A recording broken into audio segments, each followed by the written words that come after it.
Properties in the upmarket locality of Bandra were priced at 18,000 rupees per square foot in the year 2008. Today, the prices have shot up to a whopping 75,000 per square foot.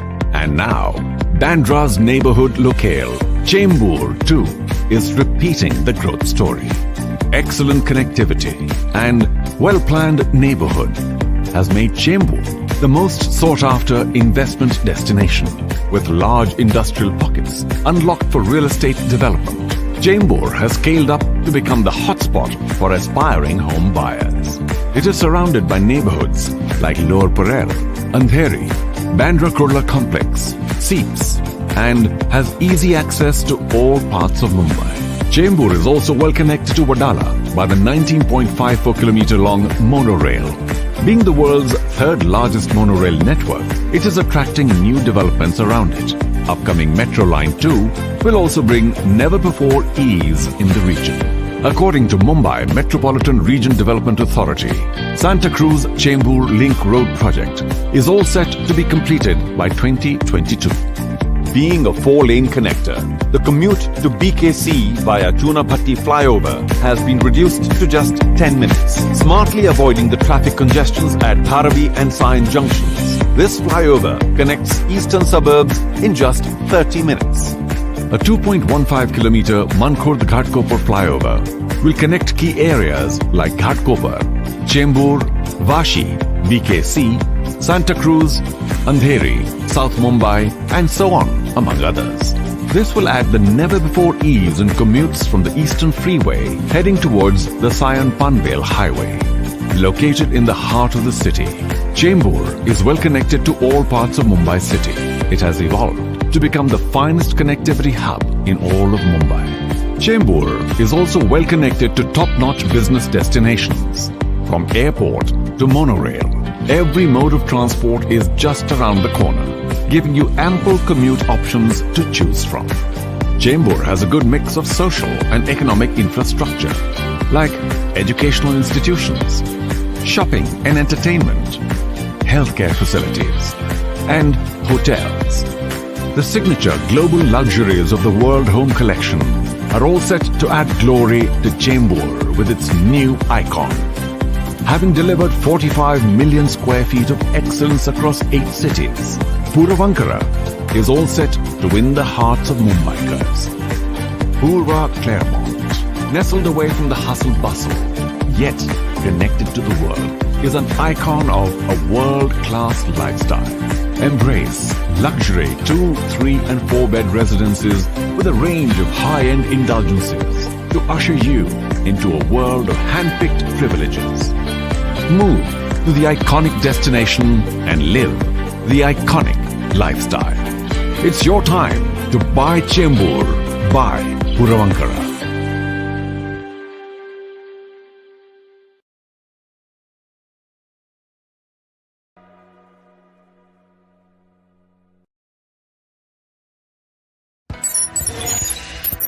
Allow me to introduce myself. I'm Genius, a virtual artificial intelligence, and I'm here to assist you in your home buying process.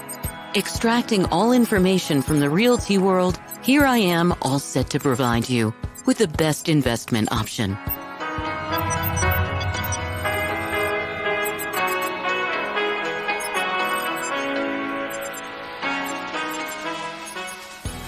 Bengaluru is the most consistent real estate investment destination in India.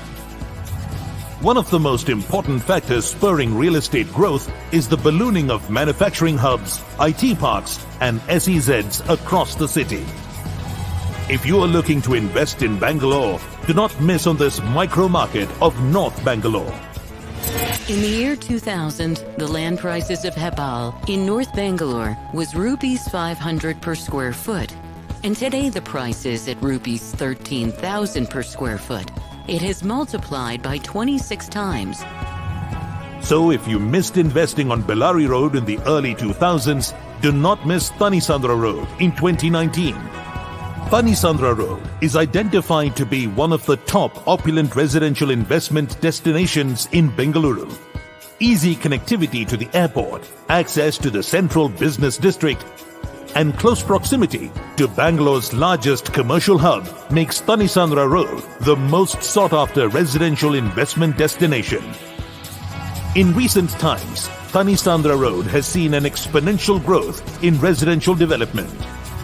With completion of 2 million square feet of residential space and over 25,000 cosmopolitan residents, Thanisandra has become one of Bangalore's most luxurious locales to live in. Thanisandra Road's real estate growth can be attributed to the presence of many large corporate tech parks, such as Manyata Tech Park, Carly SEZ, Ecopolis, and Kirloskar Tech Park in the same micro-market. Around 25 million square feet of office space is likely to be developed between Hebbal, Bellary Road, Thanisandra and Hennu Road.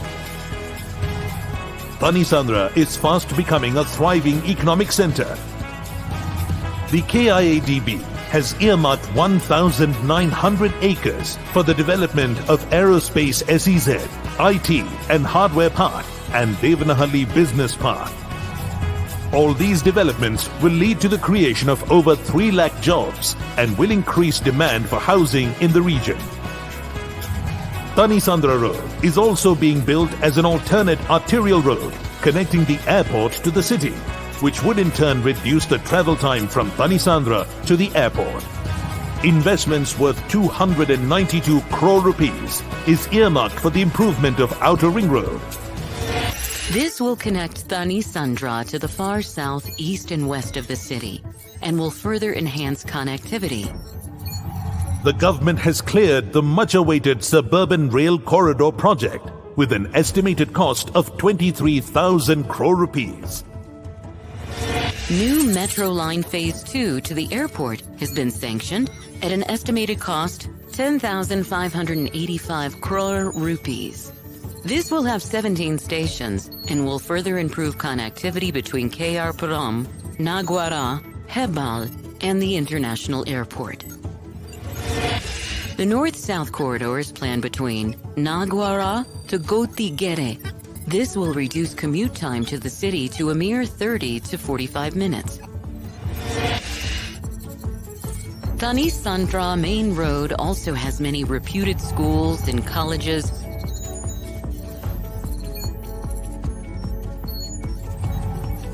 hospitals,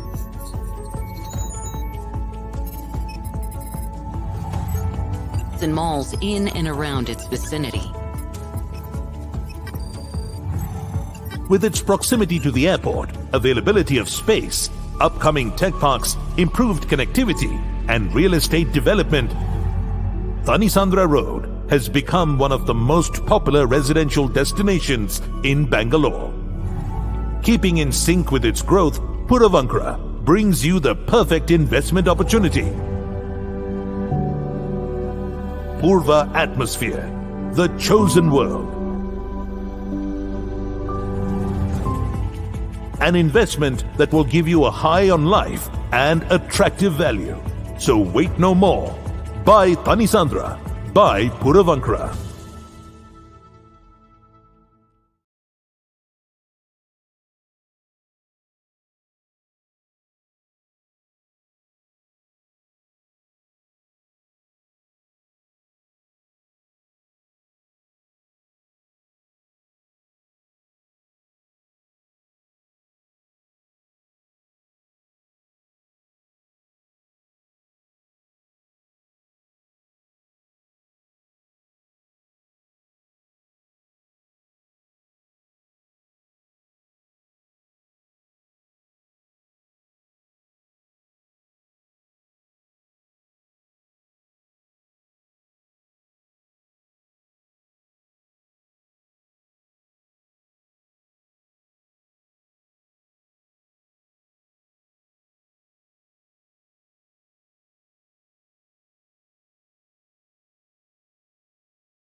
Hello, everyone, and welcome back again to another exciting episode of On the Record Decoding Reality.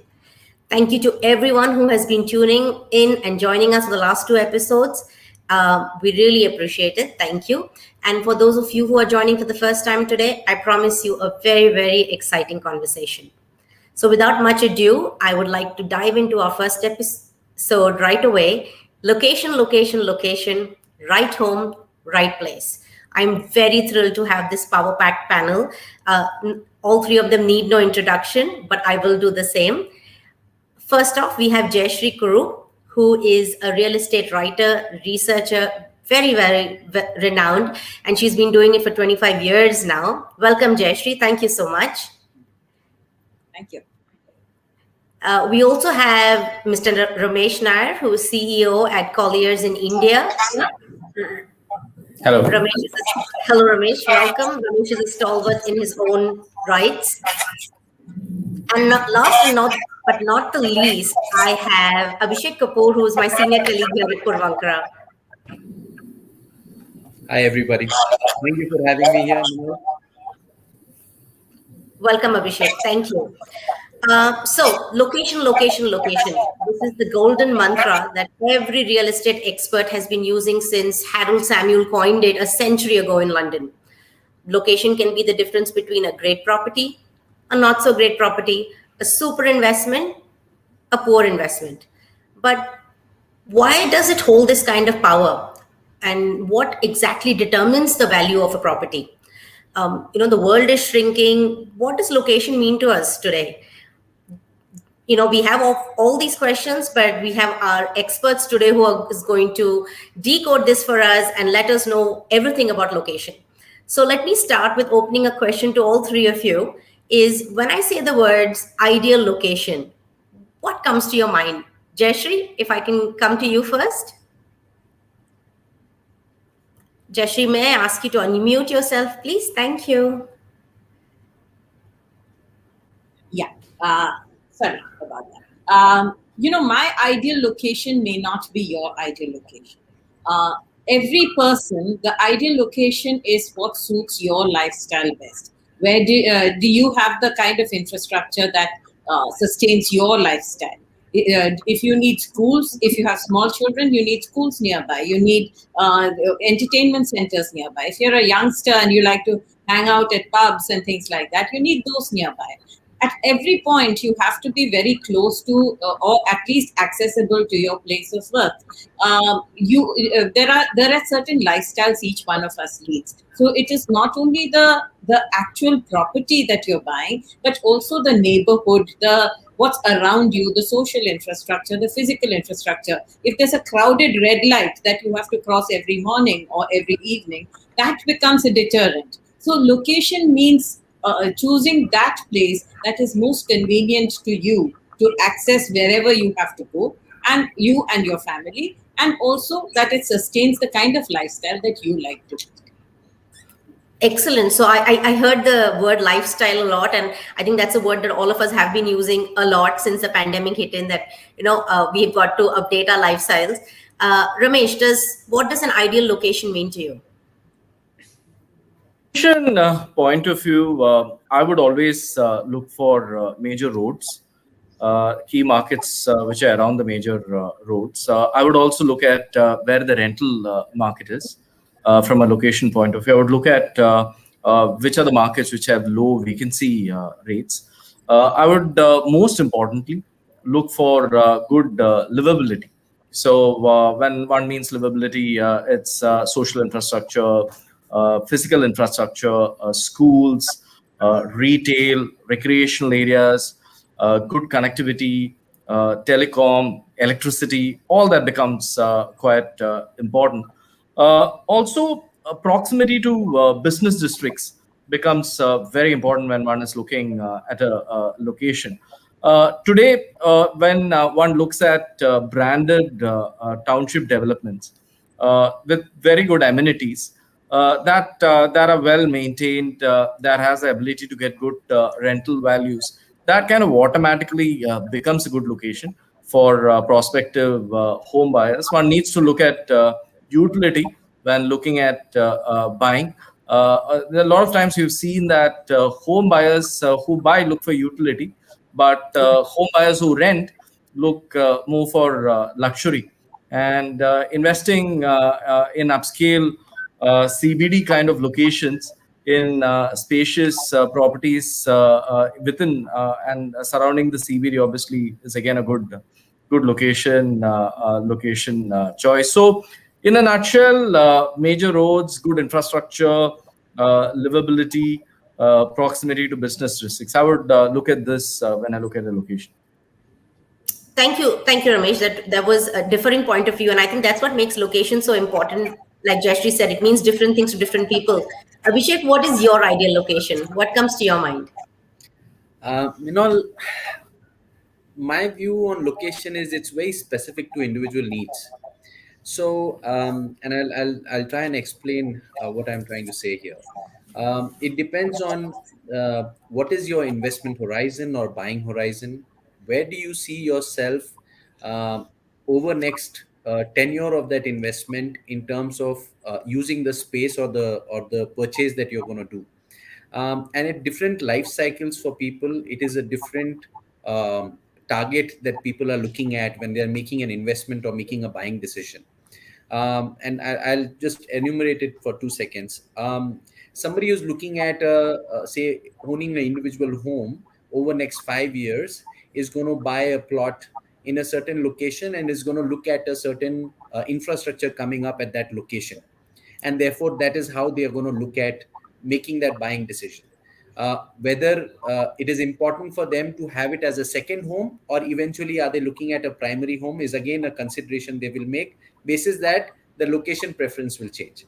Similarly, for somebody who's at early age, first home buyer, and affordability is the main criteria, we'll look for locations which has got good connectivity, accessible to their close work to workspace or an entertainment area, because younger people have a lot more to they want to go out and have some fun. So social infrastructure in that context become extremely important.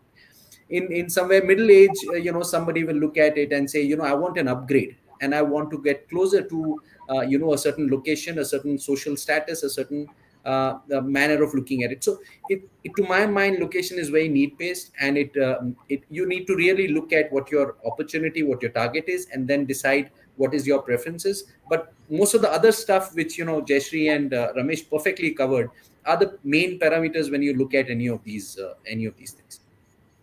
Thank you, Abhishek. So I think one of the main points that all three of you all are making, that first of all, the person needs to assess their own needs first and then make the wise decision based on all these parameters. So that, I think that makes perfect sense.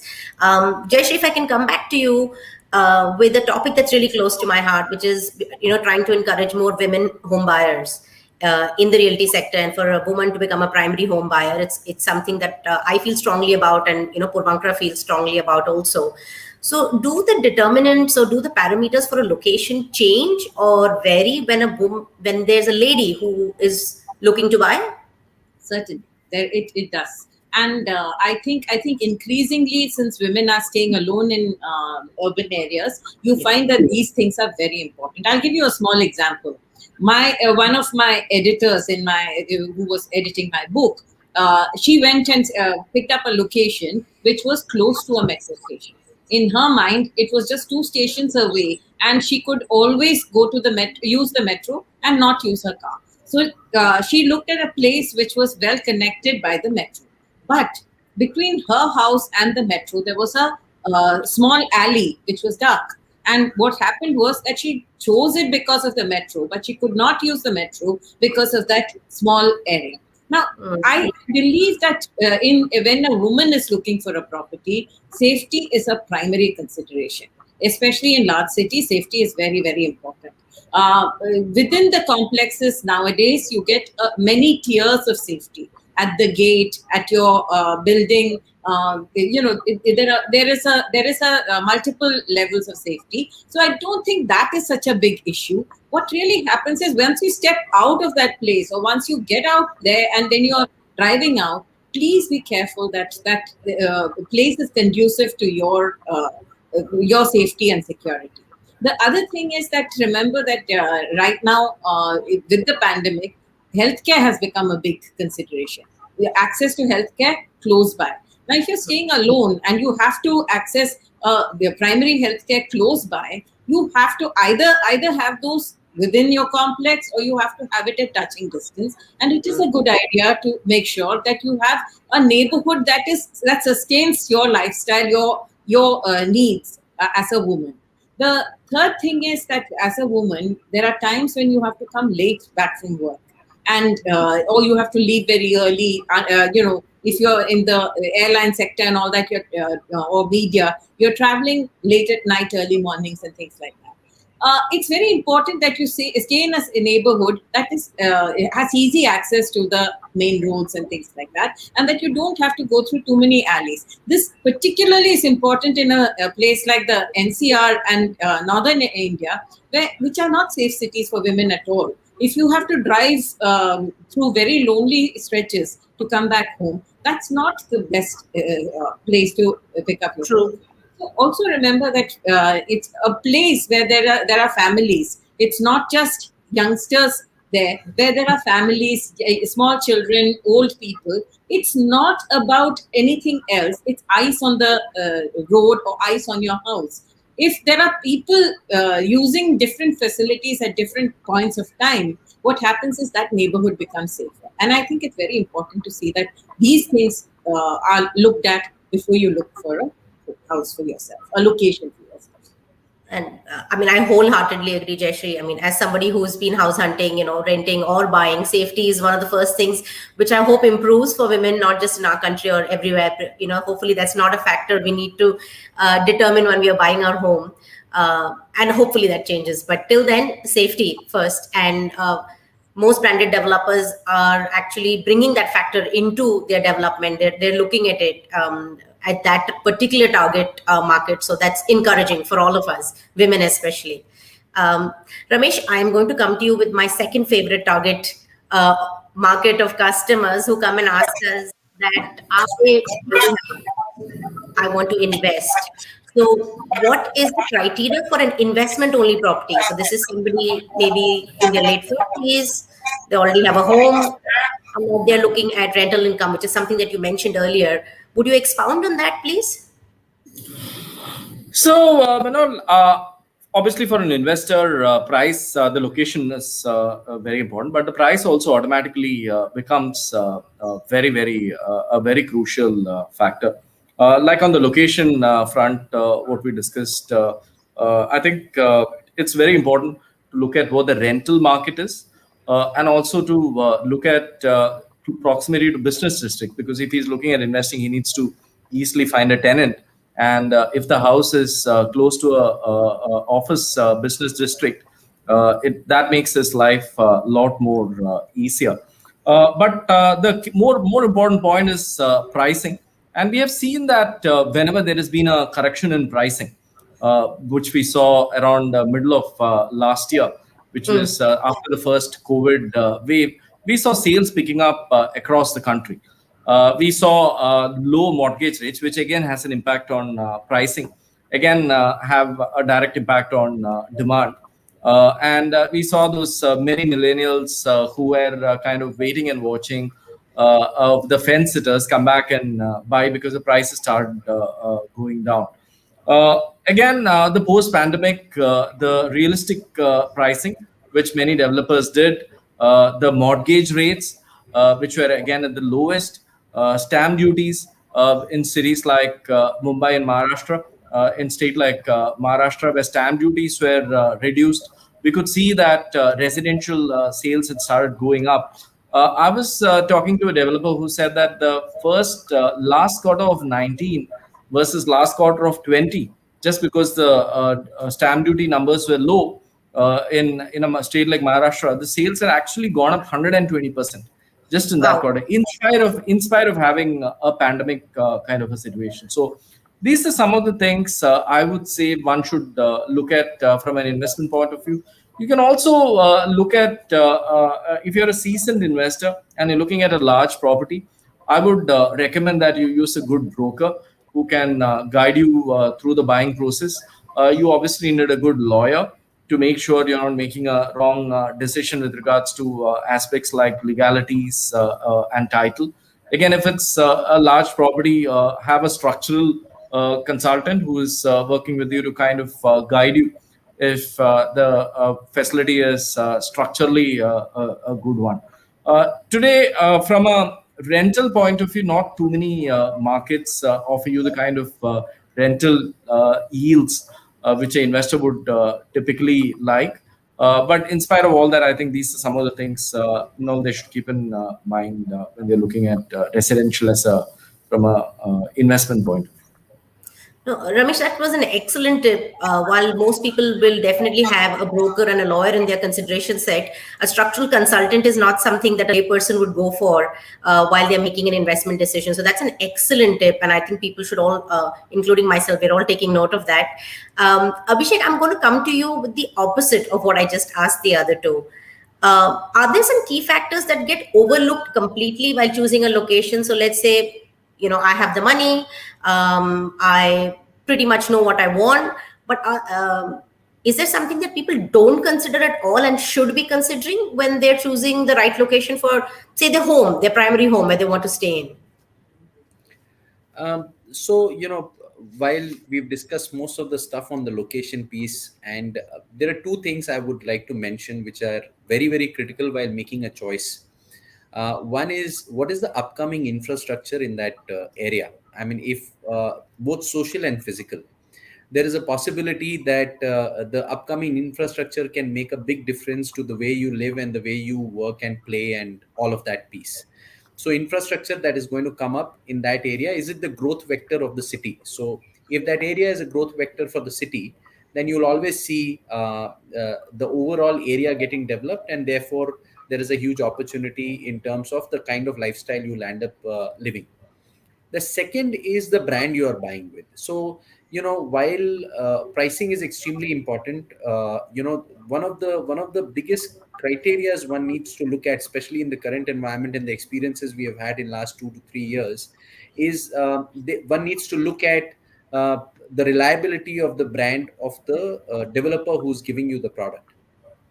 Because a lot of deliveries have got delayed, deferred, and stalled in the whole process over the last 2 to 3 years. So while you may get a great price, one thing one must be very, very clear about, that you're making a very substantial investment. And when you make that investment, two things you should be careful about: where do you see the overall market evolving, as in where you are buying, and two is the brand you are buying with, because you don't want to get a great deal but never see the property. No, and Abhishek, we are in the business. All of us are in the business, and a delayed project or a home that that you're aspiring for that never comes for you is one of the greatest pain points. And a great point about the branded developers there. And now, of course, with RERA, people can have more access to information and have more access in branded developers, which makes the buying decision easier. So, all salient points there. I'm going to do my clockwork and go back to Jayashree now. Jayashree, this is a question that a lot of customers, and like I'd mentioned to you all earlier also, that these are actually real questions that we've got from real people who are seeking to buy homes. They always ask us that, is there a difference between location and neighborhood? Can I have the right location but the wrong neighborhood? So that's another question that puzzles some people, I think. What's your view on this? Jayashree, I'll ask you to unmute yourself, please.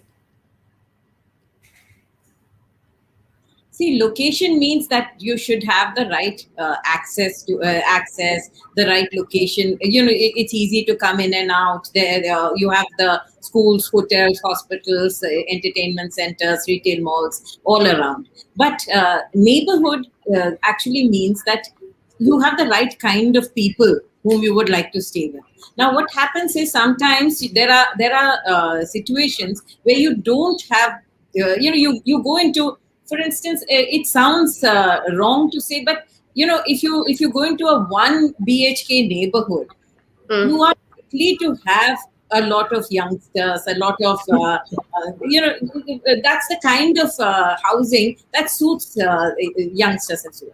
Now, if an old person goes and picks up that kind of neighborhood, your lifestyles will not match. A neighborhood means A neighborhood means the kind of people who are around you, part of a community. And increasingly, when developers build, they are looking at not just selling houses, they're building communities. You want like-minded people, right? The other thing is that neighborhoods have to be safe. Neighborhoods, you want all the daily essentials right around you. If you want to go out for a walk, there should be a space where you can go for a walk. You can travel comfortably and things like that. I feel that neighborhood and location, while it's almost the same, neighborhood matters as far as your lifestyle goes, and location is the convenience of access.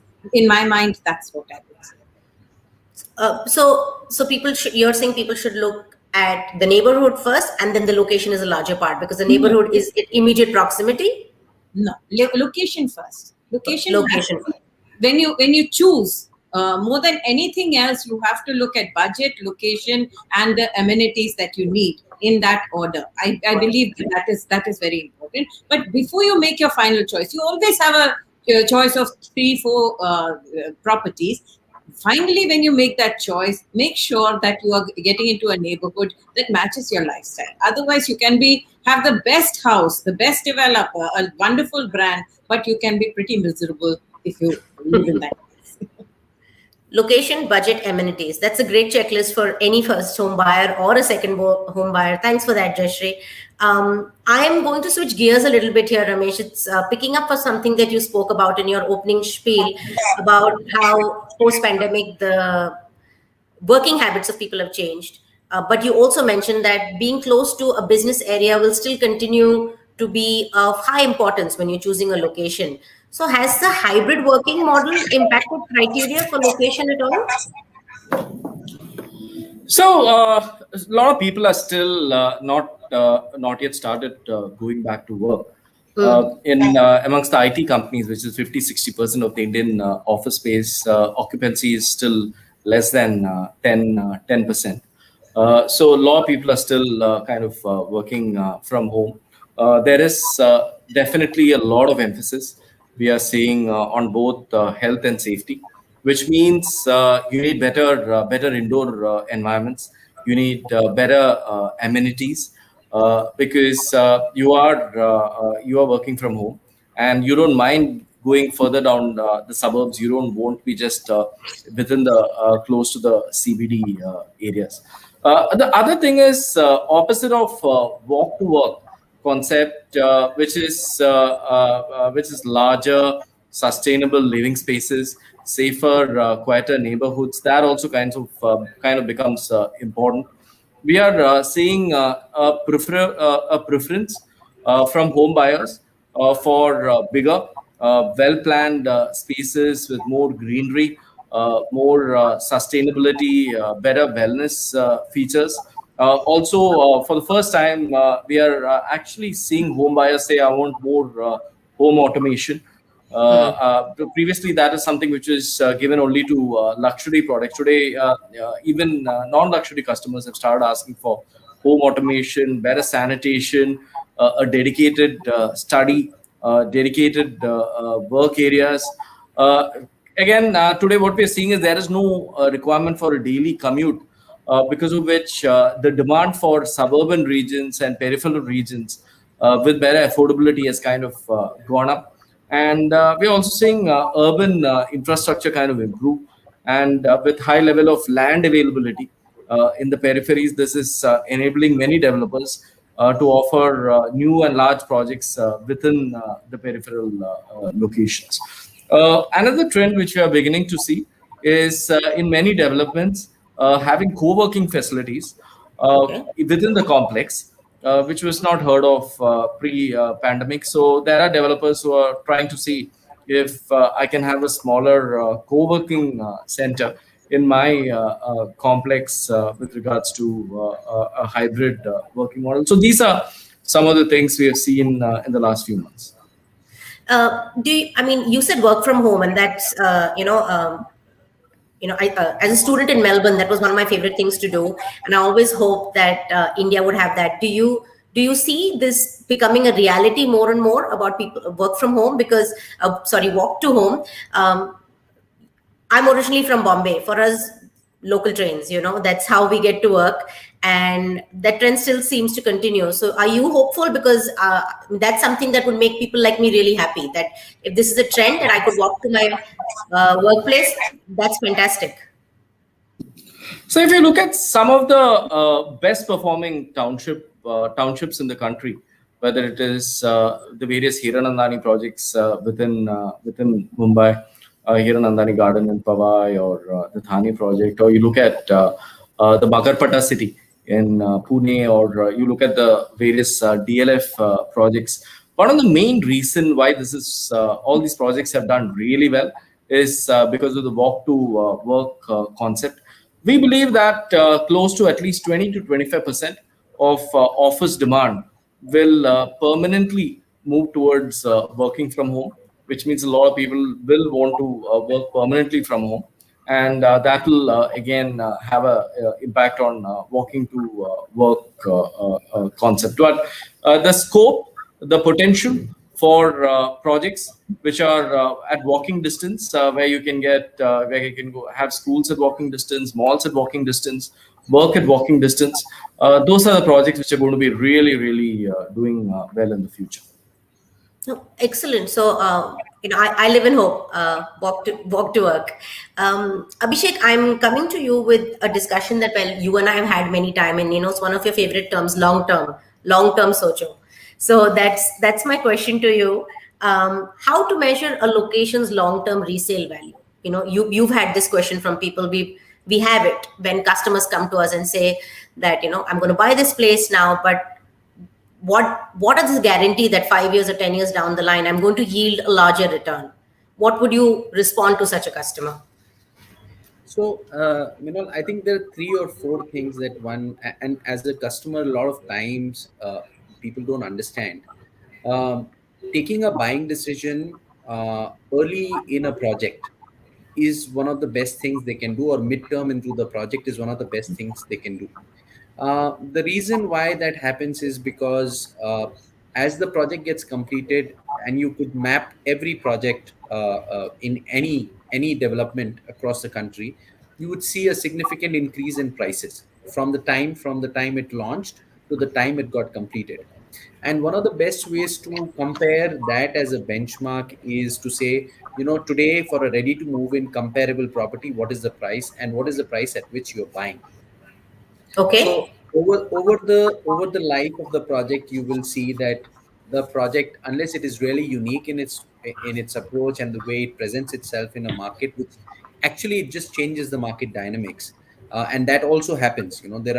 There are opportunities and developments that come across in a neighborhood or in a location which has never happened before, but there is a latent demand of that particular product, and that also creates a demand supply gap, because there is demand, there is not enough supply, and every time there is a mismatch, you would see the prices really give you the returns that you want.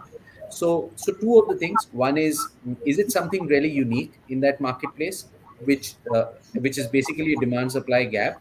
For example, in a certain location, you may not have enough 4 BHKs. There is a demand, but everybody is building 2 and 3 BHKs. And you can afford a 4 BHK. You buy it early in the project, and therefore you land up making a lot more, one, because simple appreciation through the life of the project, and 2, because simply there's not enough supply for that particular category. So if you look at these things, it just gives you a significant upside. And the third and the last is, how is that neighborhood or location evolving? And that continues to change over 3, 4, and 5 years when you see a project develop. There is various kinds of other developments that are coming up in the area, and from malls to retail to schools to hospitals, and each of these developments, as they happen, they add value to your own project. So I think these are 3 or 4 things. If one looks at it, it really gives multiples. So get in early, as early as possible. So basically you echoed something all our parents have been telling us all our lives, that the best time to invest is yesterday. So I think everyone will remember that. We have like a whole bunch of audience questions already popping in on my screen. So I'm going to be nicer to the audience. Well, I did have some more of my own questions. There are a few, and I think since it is a end user webinar, I'm going to jump to audience questions now. Ramesh, the first one's for you, and it's from Nandini, and she says she grew up in a tier 2 town. So she wants, I mean, while she's working in Bangalore now, she wants to know that is now a good time to buy a second property in a metro or in a small town? Would tier 2 and tier 3 market growing, would that help her getting early in the investment? See, there are nearly 50 tier 3 markets, tier 2, tier 3 markets in the country. I would look at one particular aspect before I decide on investing in a tier 2 in a tier 2 market, and that is the job creation happening in that market. So we've seen that when there's a robust job creation happens in a particular market, the demand for homes go up, the pricing increases. But one more thing, when you're looking at tier 2 markets, what you should keep in mind is today talent is highly mobile. We have seen a lot of youngsters who come from tier 2 cities, like someone who has studied in a Nagpur or Nasik, wanting to actually come and work in a Bombay or Pune. He doesn't want to work from Nasik or Nagpur. Similarly, someone who's passing out of Visakhapatnam, wanting to go work in a bigger city. So that's one trend we have seen. Second is, from a commercial point of view, there are not enough good options, real estate options, which are available in these tier 2 cities, because of which a lot of companies don't go to tier 2 cities. Because there are not enough quality options available, which is there in a Bangalore or Chennai or Hyderabad. That's one more thing. So because companies don't go in, jobs are not created. And if jobs are not created, obviously there's not enough salaried people to go buy newer homes. The third point one should also remember when you're looking at tier 2 cities is today you look at the large cities, Mumbai, Chennai, Bangalore, Hyderabad, Pune. There are tier 2 pricing available in these cities itself. So a company, if it's looking for 40 to 50 rupees real estate space, all they need to do is go to Navi Mumbai or go to Whitefield, where you can get space at 50 rupees. You don't need to go to a tier 2 city or go to a Mysore or a Cochin to take space again. That's another thing one should remember. And lastly, we have seen there is a definite resistance amongst talent to go to these smaller cities, because when they're staying in a bigger city, there is obviously your wife is working, your children are going to school. You don't want to disrupt all that and go to a tier 2 city, even if you're getting a higher salary. But one trend I've seen off late is a lot of people have gone back to tier 2 cities since the COVID started. But you should also remember that this is a temporary trend, and once kind of things open up, things will bounce back. So overall, I'm still a little bearish on tier 2 cities, and I would focus on the top 8 cities, including Ahmedabad and Calcutta, while looking at cities to invest in. Thank you, Ramesh. Nandini, I hope that gave you some food for thought. Jayashree, the next question I have is from Himanshi, and Himanshi's 33 and she's planning to buy her first property, and she's asking you that you spoke about the convenience and the safety being an important factor when a woman is planning to buy. Is there any way to gauge what kind of research does she need to do to choose a safe location for herself? Jayashree, unmute, please. First of all, look at gated communities. That's where your first level of safety is. Go with branded developers who have a track record of creating communities which are safe, which are well maintained, and so on. It's not only at the time of purchase, but into the future, you want that property managed well. And therefore, you need a good property management service there. And I think large developers are very conscious about how their townships are into the future. So that's the first thing. The second thing is, again, like I said, stay near places which connect to your workplace. It need not be right next to your workplace, but you should have an easy access to your workplace. That makes a lot of difference. Meaning, if you have to go through small alleys and all that, and then get to your home, that makes a difference. I think that makes the safety parameter is very important. The other thing is that I think personally, when I look at some neighborhood, I do a lot of social media research. The social chatter gives you a lot of information, and I think that's very important. In today's world, we are all connected. Go to Twitter, go to Facebook, go to LinkedIn. You will see a lot of get a lot of information about the location that you're looking at, and I believe that is very, very credible. It is end user information. There are also places, the communities where people ask each other about properties. Should I buy this? What do you think about this developer and so on? I think that kind of conversation, join the conversations before you buy. It gives you information. Sounds good. And that's a really good tip. Social media research to buy a house. I think we're eventually going down that path, like find the hashtags for the area that you want to buy in. That's a great tip. Abhishek, I have Krishna, who's asked you a question. He says that he has a small child. So he's looking at properties that are greener, sustainable, closer to nature, so the child has space to live and grow. But he wants to know that do these properties appreciate more than others if they have accessibility to these things? So I think more sustainable properties are now upcoming trend across all developments. I believe that over time we will see even regulations have defined every property to be built with a certain amount of green spaces, minimum green spaces on Mother Earth. There's a certain amount of minimum plantation of trees that has to happen. So there's a lot of regulation which is creating a lot of sustainable homes. The other part which is very important is what are the initiatives that the developer is taking, and those I think over time will deliver a lot of efficiencies in terms of cost of living. When I say that, I mean is that technology is continuously evolving, and a lot of developers are implementing technology to bring in sustainable homes. Over a period of time, that will result into energy savings, that will result into greener spaces, etc., etc. So I think these are two things which will continue to evolve.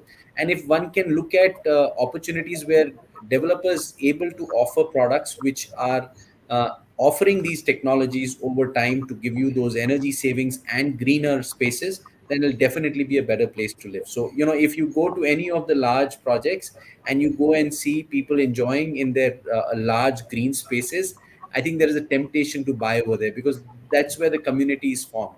So I think that is going to continue as a strong trend. Thank you, Abhishek. Ramesh, the next one's also for you. This is from, can't get the person's name here. This is from Harsh. He's asking you that you mentioned that price is one of the important criteria when you choose a location for an investment. But let's say that the location that they liked is a little out of their budget, but they're feeling confident that they've got good advice to say that it will appreciate. So he wants to know if it's okay to go a little over your budget if you're feeling a little confident about the location. I would today say that more than going above the budget, one should stretch a little bit to buy finished homes where the risk is minimal. You should also keep in mind that given a typical salaried employee in India gets anywhere between a 7 to 10% increase of salary every year, which means your compensation, your net take home is increasing. So it's good to kind of look at where your earning potential is 3 to 4 years down the line, not just today what your earning potential is. If you're getting married, your wife could also be earning. So I think my advice to this audience question would be stretch a little bit, but don't overstretch. Maybe stretch it by 15 to 20% more, and then take a decision. Good advice there. Good advice with the finished properties. I hope Harsh took a note of that. Jayashree, I have another question from you from a lady woman buyer again. I think our first question hit a nerve with a lot of our lady viewers here. This is Preeta, and she's asking that, okay, suppose you've got the safety and the convenience aspect under control. Is it a handicap, or is loans available easily if she's a only home buyer? And there's no other applicants on the form? Is that not an impediment anymore? She wants to know. No, it's not. In fact, if you're a woman home buyer, I don't think there is any discrimination as far as loans from the formal sector is concerned. It depends entirely on your credit rating and your how much your payout capacities. In fact, as a woman home buyer, you will have to pay lower stamp duty rates and registration rates when your property is complete and registered. So in a lot of cases, the houses are in the name of the woman because you get tax incentive, right? And you become the first buyer. Even if you're joint buyers, people tend to put the woman's name first. So I don't think women are discriminated against as far as buying homes is concerned or sourcing loans, because today I think we are on par with with the other genders. Right? Of course. Of course. Preeta, I hope you heard Jayashree's points there. I can also point to you that the very first episode that we did on the record was exclusively for women home buyers. So I'm going to get someone in my team to send you that episode so you can watch it and get some more advice. Abhishek, the next question's for you, and I hope you answer it because it looks like somebody who is viewing one of your properties in Goa. This is Ritu Bariria, and I think she's looking at Adora, and she wants to know that what is the potential for real estate appreciation for properties in spaces like Goa, because she's looking at one. So what would you tell her? Very interestingly, one of the projects that did phenomenally well during the pandemic has been Goa. Not just from the very beginning, we have, in fact, we felt that, and I mentioned this earlier on in the show, that there is a latent demand for a certain product and that is not there in the market. And when it suddenly comes up, that demand really shows up. So that really pretty much comes from the research that you do about a particular location and about a particular kind of product that people are looking at. So having said that, I think Goa is going to continue to see a lot of demand for multiple reasons. One is it's a destination in itself and everybody loves Goa and everybody wants a piece of Goa. And second is, I think the trend towards owning second homes, which one can use for multiple ways, either to stay for themselves, take a break, give it out on rent, on Airbnb. There are so many ways today to use a second home. And nowadays, actually, a lot of people and large number of people, as Ramesh rightly said, there are a large number of people who are now going to be working from home, and those are people who don't care where they are located. They want to go and stay actually where they want to stay, by the beach side. So in that context, it is always a good idea to look at opportunities like this, which can fit into the scheme of things you're looking at. So I think as you were talking, all your sales guys are dialing Ritu Barira's number. She's probably on the database. She's like, she's already interested. Let's get in a quick sale right now. But thanks for that, Abhishek. Ritu, I hope you got your answer. And if not, some of our sales guys will be contacting you any which ways. Ramesh, Divya has a question for you. She said that you mentioned earlier that there were 8 cities that you are feeling bullish about in terms of an investment, and she got Ahmedabad, but she missed the other names. So she was hoping you could reiterate it for her. So the 8 cities which I had in mind were in South, Chennai, Hyderabad, and Bangalore. In West, Pune and Mumbai, and Ahmedabad. In North, Delhi and Calcutta. These were the 8 cities, what we call the tier 1 cities. I would say maybe Ahmedabad and Calcutta is still kind of evolving as a market. So these are the 8 cities where I would bet. Excellent. And Divya, this episode will be available on YouTube also later. So if you miss the names, you can watch it again and get them down. This specific question is for Abhishek, from Abhishek. There's your namesake who's asking you a question, Abhishek. He's asking you that most developers since the pandemic have switched to virtual tours and video calls to sort of determine instead of a site visit, which is not possible these days. How reliable are they? And can a buyer go ahead and place his trust and place her trust and make that buying choice based on these interactions? Absolutely. I mean, it of course depends on how the product is presented and how you are assured of the project.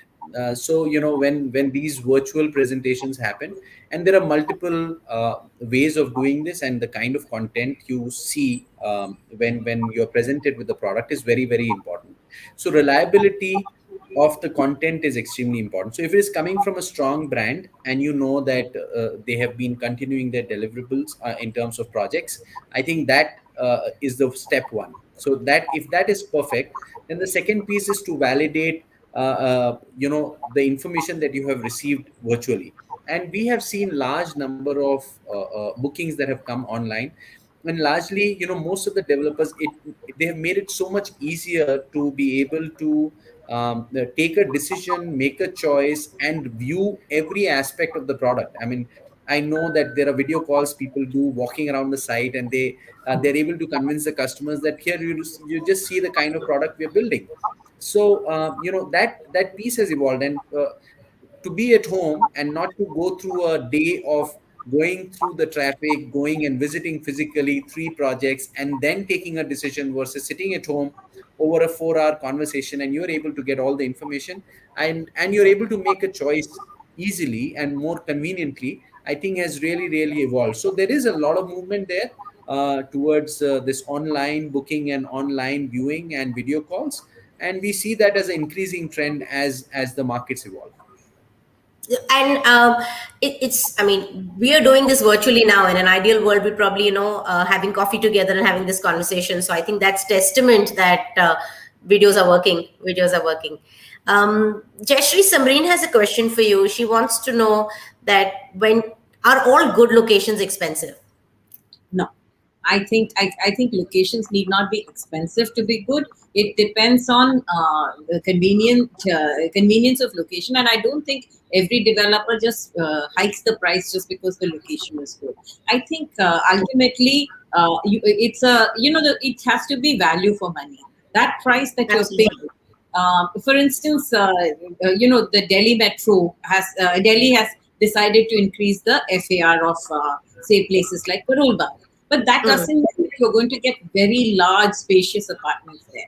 But a small studio apartment right next to the metro, if you have to travel on the metro route, is far better than moving into the suburbs. Now, if you move into the suburbs and you buy of course you get larger apartments if you move into the suburbs, and still larger if you move into the periphery. It actually depends on what suits you. Even in the periphery, you can get expensive apartments. Even in the city, you can get lower priced apartments. Ultimately, it has to be the right price. And that right price is determined normally. There's a rule of thumb that I like to tell people.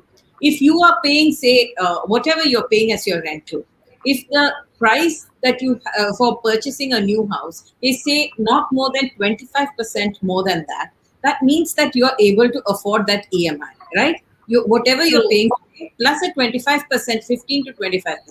If you are, there are certain age brackets where you can push it up to 40% also, because there are some lifestyle compromises. And like Ramesh said, your salary keeps going 7 to 10%. After 3 or 5 years, it will become much easier, and this is a long-term investment, right? So it's the price of the property is not what it is today. The price of the property is eventually how easy it is to pay your EMIs. The other thing is that the price of the property is also value for money. The location, the amenities, the conveniences, the neighborhood that you get. If all that matches, then I don't think, just price, one number is not what determines the price. No, and that gives a lot of hope to a lot of young people who actually want to get into the market, right? That price is not going to be the only determinant. There are so many other things that is going to get you return on your money. Thanks, Jayashree. Samreen, I hope that allows you to make a wise decision. Ramesh, the next question is for you, and it is from Santosh, and he said he just got married last year. So congratulations, Santosh. So him and his wife, both working, looking for an apartment. He wants to know, what's your advice to a young couple? Should they buy an apartment close to their workplace and pay the higher EMIs, or should they sort of choose in the far off suburb, the Whitefield that you mentioned, have lower EMIs and maybe commute a little more, but this is their first home? What would you advise them? My advice is, I think from a timing perspective, this is probably the best time we have seen from a millennial buying point of view for a home. Multiple factors have come into place: developers giving discounts, interest rates being the lowest ever. You've never heard of these kind of interest rates. You're talking about the markets beginning to come up, unsold inventory getting sold fast. I think it's a matter of time before prices start going up. So from a timing perspective, I would suggest that this is definitely a good time to look at buying an apartment. From a location point of view, it's kind of quite subjective depending on where his workplace is. But the location always kind of matters. So I would suggest that he should, like I said in my opening statement, if you can find a home which is close to your workplace, which is close to your main arterial roads, and there is good travel connectivity and infra connectivity, you should look at that rather than going very far off from the main city. So excellent advice, Santosh. I hope you got a note of that. And he has a follow-up question, Ramesh. I'm quickly going to come back to you. He wants to know, are there any companies or services out there that can vet developers or builders? Because all of us mentioned branded developers, big developers. Is there a company or a service that exists that vets developers, that lets the consumer say, this is a good person, this is a company you should go with? Very good question, actually. There were rating agencies. There are still rating agencies who rate developers, but very, very few developers in the country have actually gone ahead and rated themselves using some of these rating agencies. So there is no apples to apple comparison there. I would ideally look at social media. I would look at various blogs, what consumers are talking. If a developer has been delaying consistently, that's not the developer you should choose from. If the developer is giving you substandard product, so I think online consumer forums, about online activism, what is happening. Look at the RERA website to look at is there any RERA complaints. I think these are the things I would look at. And if you want to de-risk yourself, the best thing would be to look at a finished product, what we call a RTMI, ready to move in. Look at one of those RTMI projects which are ready and where you don't need to take any risk, or where the occupancy certificate or completion certificate, depending on which city, what is it called?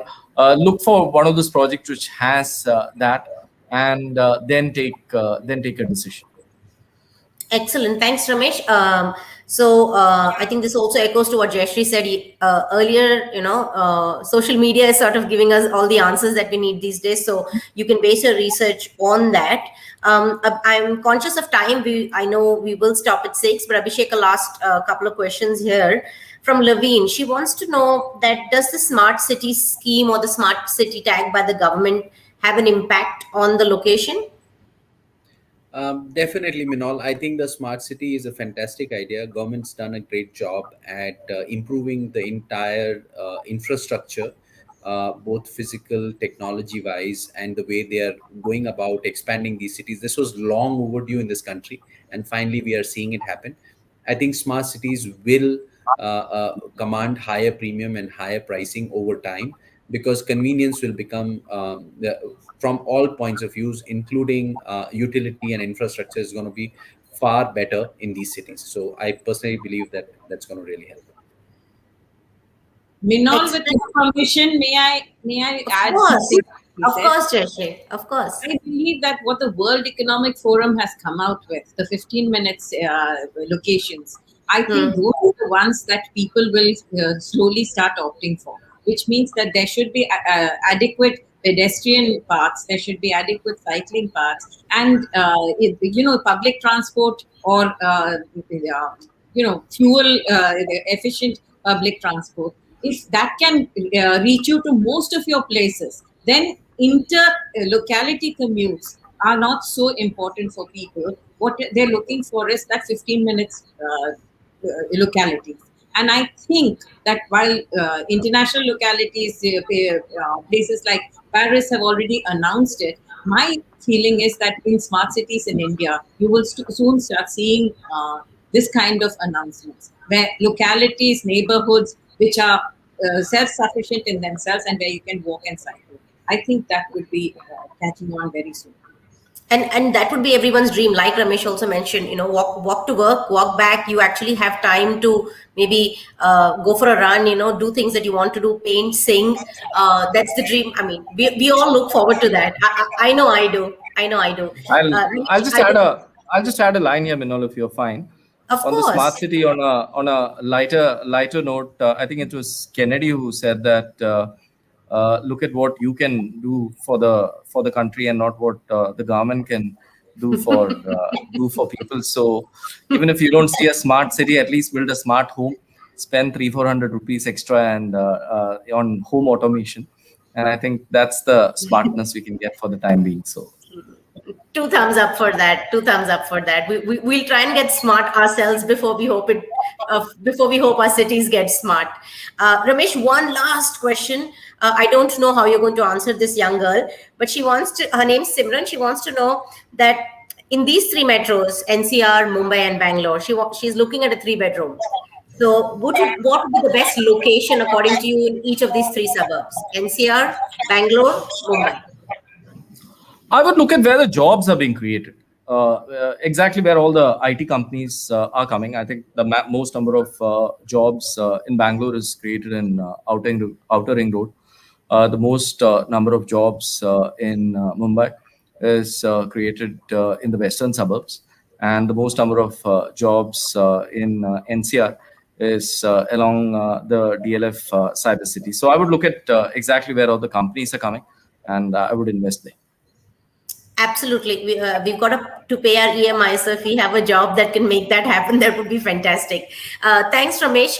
But before I let the 3 of you all go, I would like to listen to some parting thoughts. While there are many, many questions still popping in on my screen, I'm going to ask you all to leave them on our YouTube comment section, and we'll get back to you. Now that, smart cities and the world is shrinking, we are coming through a pandemic, our lives have changed. Does that change the perception of what a good location is? Does that start making people think beyond just price and resale value? So will perceptions change in the coming 4 to 5 years? And those are the parting thoughts that I'd like to hear from all of you all. Jayashree? Unmute. I think we have hit the reset button. I think the way we look at our homes has changed. It is no longer the place to come and crash at night. It is the place where you will actually live a lot of your time with a lot of people.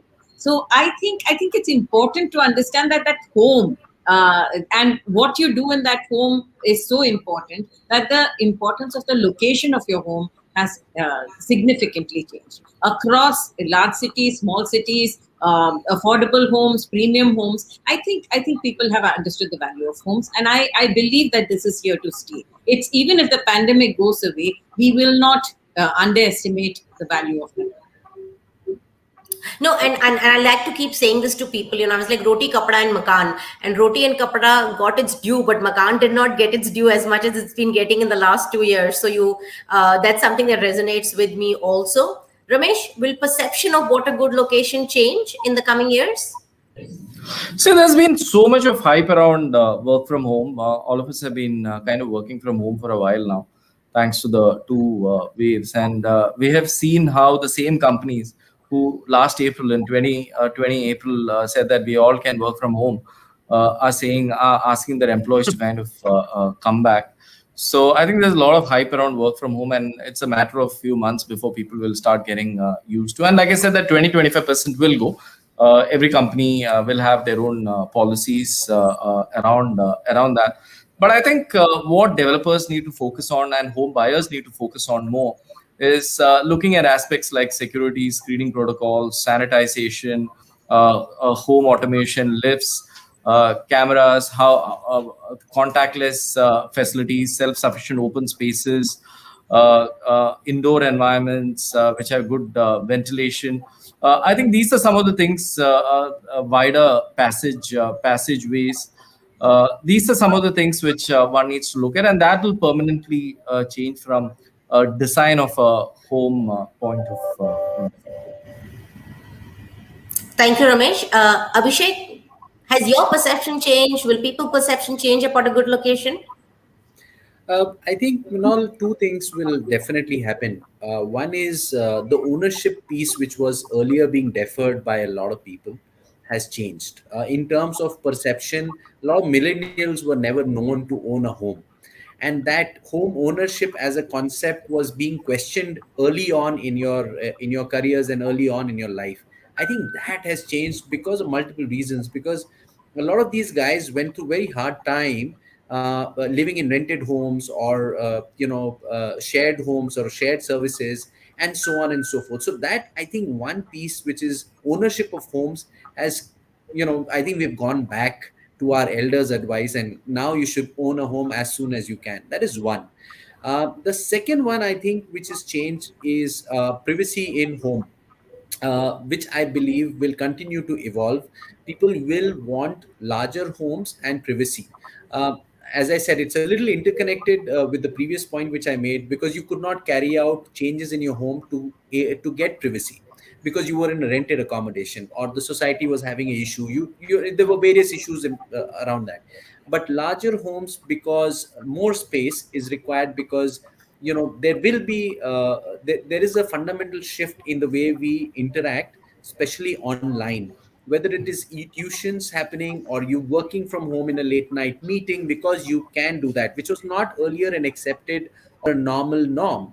I mean, even if you're working from your office, you get back home at 8:30, or you can go back home at 7 and still do a meeting at 8 in the night. So you will need your privacy of space while others are doing other things. So things like that have really changed, I think, the way people are wanting to buy, and hence people will stretch and buy early. They will stretch to buy larger homes and they will buy early. That's my view. That's a fundamental shift. Excellent. It's 6:02. I could talk to you guys forever, but I know that you all have things to do and lives to live. So thank you so much. I really appreciate all of you all taking up the time. It was a great conversation. I'm seeing a lot of comments saying there are many more questions and we should do this again. If time permits, we will. Thank you, Jayashree. Thank you, Ramesh. Thank you, Abhishek. Thank you so much. Thank you so much. Thank you. Thank you. To all our viewers, this was the third episode of On the Record Decoding Reality, and we'll come back with the fourth on the 25th of August, and what I would like to call as the season finale. We'll try and do a little bit of a wrap up, and I'll be shifting gears. I'll be taking the questions this time. I won't be answering them. So until then, stay tuned. Thank you.